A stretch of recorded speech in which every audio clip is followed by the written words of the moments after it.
So let us solve this question. It says to minimize z, it has 4 constraints. So the first step is to convert it into the type g less than equal to 0. Next constraint में क्या करना है? Bring this -2 on the left and then multiply throughout by a negative. So this would become x1 plus x3 minus 2 less than equal to 0. Bring this one to the left and multiply throughout by a negative.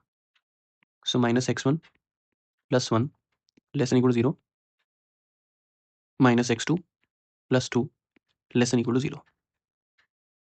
So we have all the gi's as less than equal to 0. g3 less than equal to 0.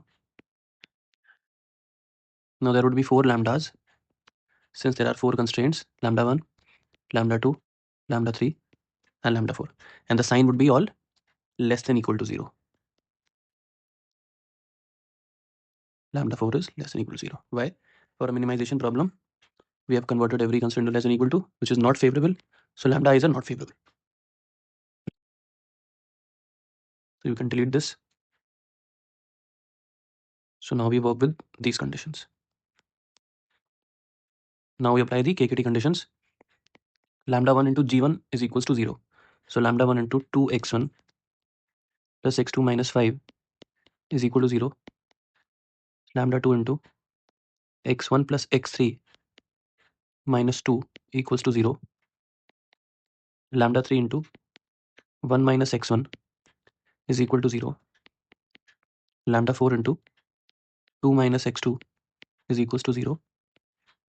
Then we have the gradient condition, that is gradient of z is equals to lambda I into gradient of gi I from 1 to 4 because we have 4 constraints. What is the gradient of z? It is 2x1, 2x2, 2x3 because you have x1 square, so 2x1. From this you get 2x2. From this you get, if you differentiate, 2x3 partially. So lambda 1 into gradient of g1. What is the gradient of g1? Remember now we have 3 coordinates. So x1 के respect में 2, x2 के respect में 1, x3 के respect में 0. So 2, 1, 0. Lambda 2 into the gradient of the second constraint with respect to x1 1, with respect to x2 0, with respect to x3 1. So the gradient is 1, 0, 1. Lambda 3 into the gradient of the third with respect to x1 1, x2 0, x3 0. Lambda 4 into with respect to x1 0, with respect to x2 minus 1, with respect to x3 0. So the conditions are 2x1 is equals to 2 lambda 1 plus lambda 2 minus lambda 3 from the first coordinate.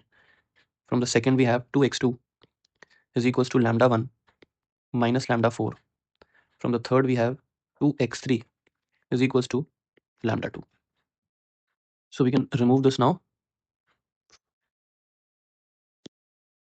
So the conditions become, this is a condition that we will use, the lambdas condition we will use, and the constraints we will use. So with these, we try to solve these equations and constraints to get our KKT point.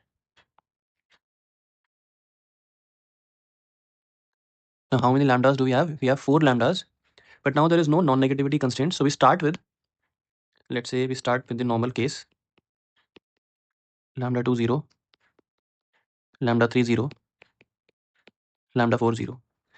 So if you put all the lambdas as 0, everything there becomes 0. So x1, x2, x3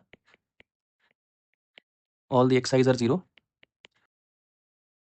which do not satisfy. See, इस constraint में क्या है? Minus of x1 plus 1 is less than equal to 0. So if you put x1 as 0, so this says 1 is less than equal to 0. So this is definitely false. So this is not a case. Next we check lambda 1 non-zero, lambda 2, lambda 3, lambda 4 as 0. So this gives you, if 2, 3, 4 all are 0, so this lambda 2 को 0 put करोगे, so you would get x3 as 0. So x3 का value 0 आ रहा है. No. 2, 3, 4 are 0. So 2 and 3 are 0. So this gives you lambda 1 has the same sign as x1. Which cannot be a possible case because see यहां से निकल के आ रहा है कि lambda 1 is equal to x1 because lambda 2 and lambda 3 both are 0, 2 and 3 both 0. But अगर lambda 1 x1 के बराबर हो गया इसका मतलब है कि दोनों का साइन भी सेम है. बट साइन अगर सेम हो गया तो यहाँ पे एक इनफिजिबिलिटी आ जाएगी because lambda 1 is non positive और वो आएगा या तो फिजिबिलिटी के लिए नेगेटिव क्योंकि वो जीरो है नहीं. तो अगर लैम्डा 1 नेगेटिव हो गया तो x1 को भी नेगेटिव होना पड़ेगा. But x1 was greater than equal to 1 इस कंस्ट्रेंट से. This implies this is also not a point to be considered because of this fact from this case. इस केस से ये फैक्ट बन रहा था but this cannot be a feasible condition, so we leave this case. Next we move to lambda 2 not 0 3 is equals to 0 is equals to lambda 4. So this case gives us if 1 3 and 4 are 0, so this goes, so x2 becomes 0. यहां से x2 का value 0 आता है but x2 का value is equal to 0 does not satisfy this constraint because x2 is greater than equal to 2. So this case also is not a valid case. Next we check lambda 1 is equals to 0, lambda 2 equals to 0, lambda 3 is not 0, lambda 4 is equals to 0. So this implies if lambda 3 is not 0 this bracket must be 0. So x1 का value आता है 1 and lambda 2 equal to 0 की वजह से यहां put करोगे तो x3 का वैल्यू आ जाएगा 0.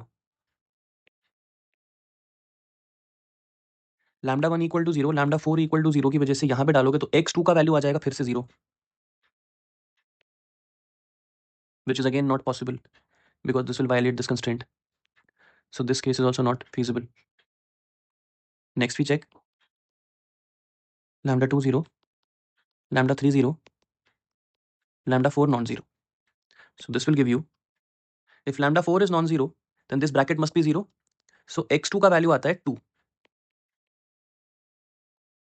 एंड 1 लैम्डा 1 लैम्डा 2 लैम्डा 3 अगर 0 हो गए तो उसको यहां पे पुट करोगे अगर आप तो x1 का वैल्यू फिर 0 आ जाएगा and x1 का value being 0 violates this. So this is also not a valid case. Next we move on to the cases where we have pair of lambdas as non-zero and the other pair as 0. So let us check for the pair which is easy to solve. ये वाला pair थोड़ा easy है, इसको solve करते हैं. Let us assume lambda 3 is non-zero, lambda 4 is non-zero, lambda 1 is 0, lambda 2 is 0. So if we make this case, if 3 and 4 both are 0, then this bracket is 0 and also this bracket is 0. So उस bracket से आता है x1 का value 1 and x2 का value 2. Now we move on to finding the lambda 3 value and lambda 4 value. So if lambda 1 is 0, ये खत्म हो जाएगा. Lambda 4 का वैल्यू आएगा -2 into x2 and x2 is 2. So -2 into 2 is -4. So lambda 4 का value आ गया -4. Now use the fact that both lambda 1 lambda 2 are also 0 in this case. So this goes, this goes. So lambda 3 comes out to be -2 into x1 and x1 is what? x1 is 1. So the value for lambda 3 becomes -2. This is -2. x3 का value आपको यहां से मिलेगा because lambda 2 is 0, so x3 is also 0. So x3 becomes 0. So now if you check, this is a point that satisfies all the constraints. ये भी and ये भी. Why? All the lambdas या तो वो negative है या तो वो 0 है. So they are non-positive. The value for x1, x2 and x3 satisfies this 1, 2, 3, 4 constraints. Why? x1 का वैल्यू 1 है और यहाँ से आप क्या कह रहे हो x1 is at least 1. Okay. x2 का वैल्यू 2 है and this constraint says कि x2 is greater than equal to 2. So that's also satisfied. This constraint says कि x1 plus x3 का वैल्यू at max 2 होगा. So x1 का value is 1 and x3 का value is 0. So 1 is less than equal to 2 satisfied. ये constraint बोल रहा है कि 2x1 plus x2 less than equal to 5 है. x1 का वैल्यू 1 है so 2, x2 का वैल्यू 2 है so 4 is definitely less than equal to 5. True. So this is the point that satisfies all the constraints. So this is our KKT point. So this is the KKT point. So will this KKT point be a global minima? We'll see by checking the Hessian of Z, and also we'll see that are the constraints convex. See, this is a linear function, linear, all are linear. So since they are linear constraints and less than equal to 0 pattern to hai, this implies convex. Now check the Hessian of Z. The Hessian of Z comes out to be 2, 0, 0, 0, 2, 0, 0, 0, 2. So D1 is 2, which is positive. D2 is equal to 4, positive. D3 is 8, positive. So all the leading principal minors are positive. This implies the Hessian is positive definite. This implies Z is strictly convex. So this implies the KKT point is a global minima. And what is the point? X1 equals to 2, X2 equals to 2, X1 equals to 1, X2 equals to 2, X3 equals to 0, and the lambdas are -2 and -4. So if you put the point X1 equals to 1 and 2 in the objective, this implies that Z optimum is 1 square plus 2 square plus 0 square. So the optimum value is equal to 5, which is the minimum value. So that is it.